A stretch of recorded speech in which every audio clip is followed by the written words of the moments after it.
మానవ జీవితమే ఒక మహాభారతం.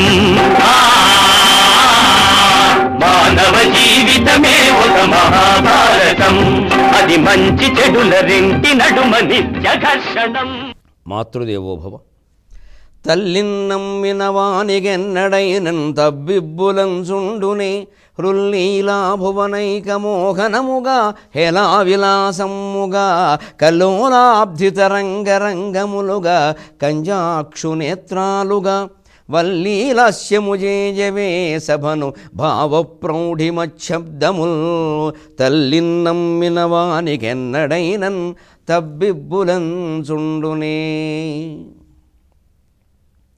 అభిప్రాయాలు ఎవరైనా చెప్పవచ్చు, కానీ ఒక నిర్ణయం జరిగాక మాత్రం అందరం దానికి కట్టుబడి ఉండాలి అనే ప్రజాస్వామ్య స్ఫూర్తిని మనకు అందిస్తూ ఉన్న మహాభారత కథాశ్రవణం కోసం ఎదురు చూస్తూ ఉన్న భక్తి టీవీ ప్రేక్షక మహాశయులందరికీ కవి బ్రహ్మతిక్కన సోమయాజి రచించిన ఆంధ్ర మహాభారతం ఉద్యోగ పర్వానికి సాగుతున్న సామాజిక వ్యాఖ్యలో 849వ భాగానికి స్వాగతం పలుకుతున్నాం. మానవ జీవితమే ఒక మహాభారతం.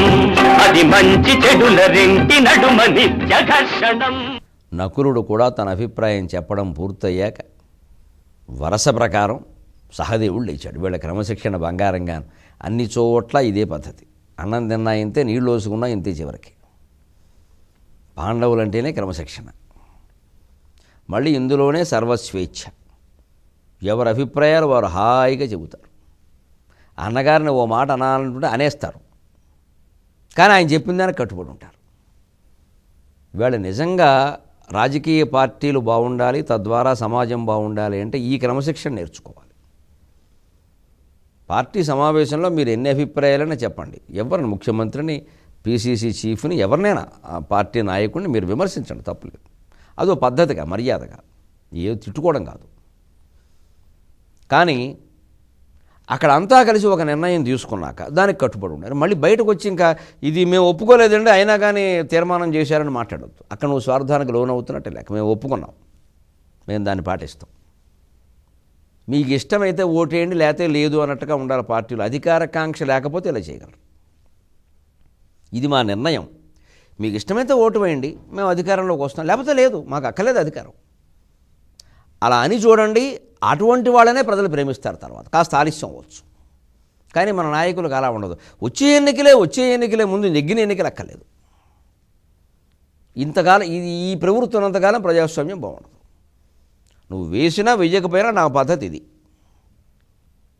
ఏ రంగంలో అధికార స్థానంలో లేదా ఉన్నత స్థానంలో ఉన్న వాళ్ళని ఇలా ఉండాల్సిందే. కొంత విశ్వనాథ సత్యనారాయణ గారిని 100 మంది చెప్పారు, మీరు వేదికల మీద కొంచెం అలా మాట్లాడకండి, లేకపోతే ఏదో కవిత్వం కాదు, నువ్వు కొంచెం ఏదో సరళంగా. నీ అబ్బాయి గారెలు, పరవాన్నం, 4 కూరలు 4 పచ్చళ్ళు వేసుకుని తినే దమ్ము ఉన్నవాడికి నా కవిత్వం అర్థమవుతుంది. నువ్వు వెళ్ళు, నువ్వు అర్భకుడివి, నువ్వు 2వ పూట భోజనం చేయలేని రకం, నీలాంటి వాళ్ళ కోసం నేను రాయలా, వెళ్ళమని చెప్పాడు ఆయన.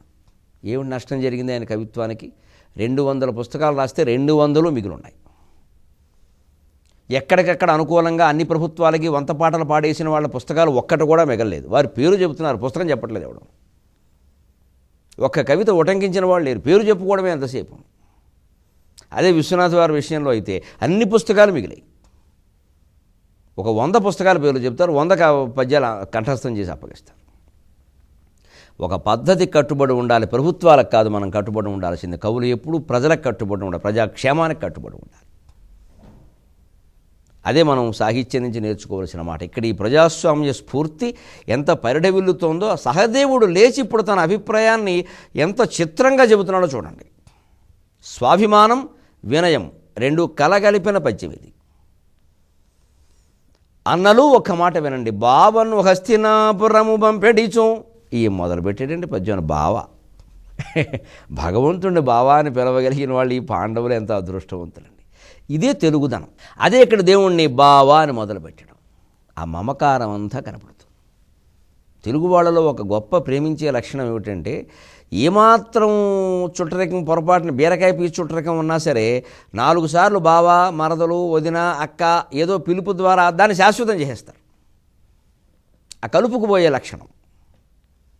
బావను హస్తినాపురము పంపెడిచో ఇదమిత్తమంచు ఇదమిత్తమంచు నా భావములోని భావములు స్పష్టము చేయదలంచియున్ భావను హస్తినాపురము పంపెడిచో ఇదమిత్తమంచు నా భావములోని భావములు స్పష్టము చేయదలంచియున్ శుభం భావుక సంధియాత్రకు అశుభంబని మృంగితి మినకుంటి శుభం భావుక సంధియాత్రకు అశుభంబని మృంగితి మిన్నకుంటి మా భావ సుఖముగా తిరిగి వచ్చి అదే 10,000 నేటికిన్.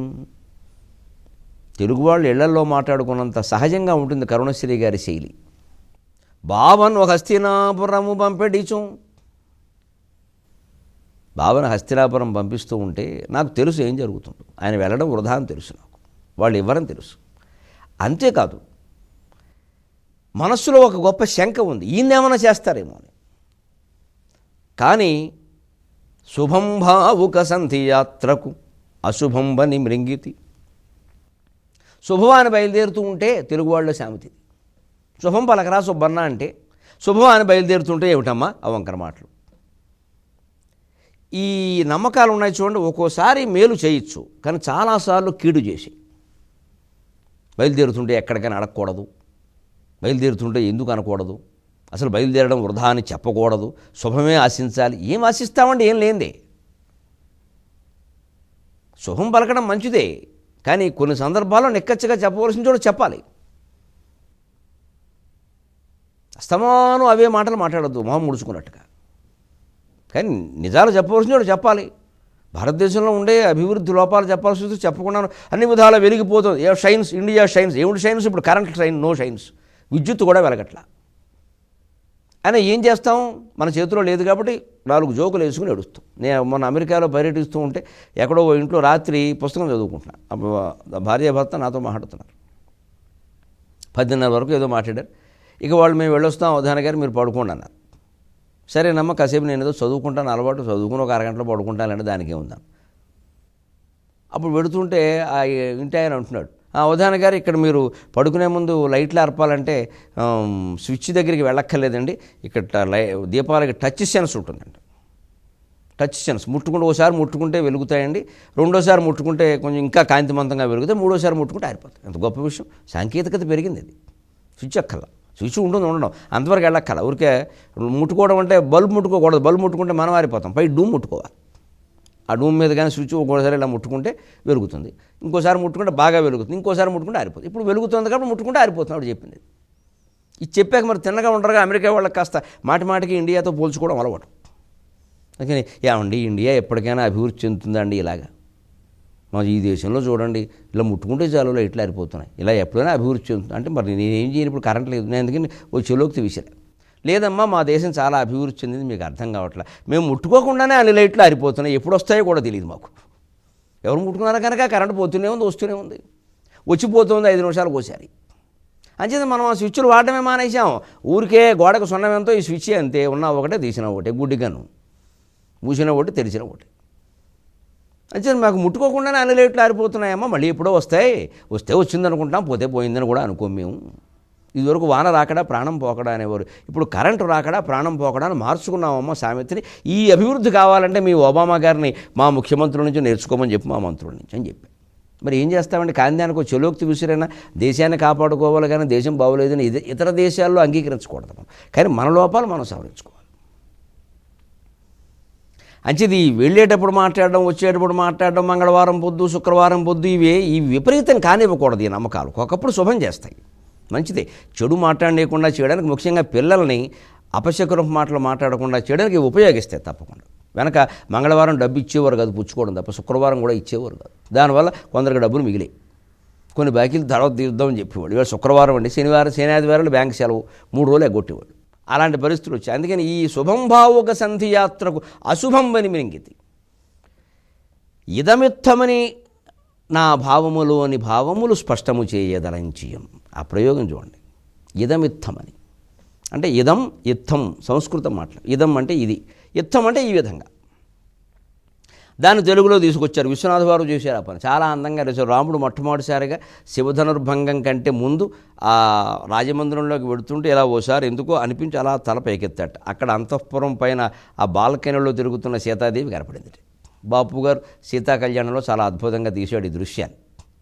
దాన్ని విశ్వనాథ్ వారు చక్కగా పద్యంలో చెప్పారు.